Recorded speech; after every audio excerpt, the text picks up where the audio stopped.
Juanvak Prokasovnni 2. भागणेचीं दर्शनां. ए. देवाच्या दोबाजीक दिसा आदल्यो घडण्यो. Ch.4. मागीर म्हाका हें दर्शन मेल्लें.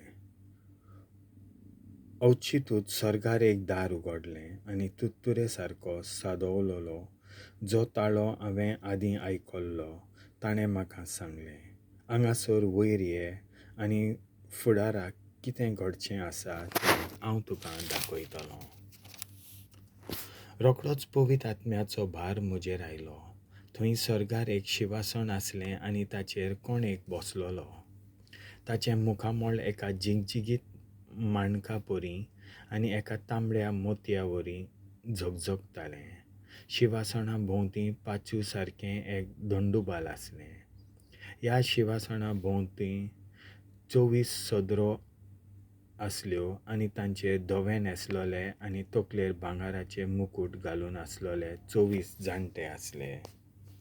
शिवासणा थावन भायर सरतालीं जोगलांनी आनी गडगड्यांचो आवाज. शिवासना मुखार 7 पेटलोले दिवे जळटाले ते देवाचे चाकरेक आसलोले 7 आत्मे. तशेंच शिवासना मुखार सुर्याकांता वरी आपास परजळटलो कोवचेचो समदीर कसो आसलो.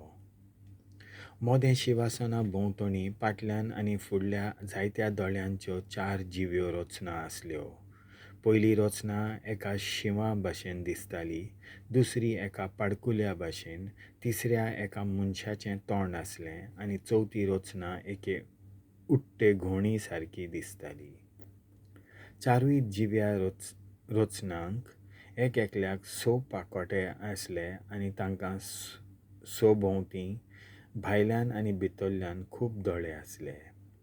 दीस आनी रात थांबोन आसतना त्यो रचना अशें गायत आसल्यो, पवित्र पवित्र पवित्र सर्वेस्पर देव, सर्व पदवेदार, तो आसलो, तो आसा आनी तो येवचो आसा.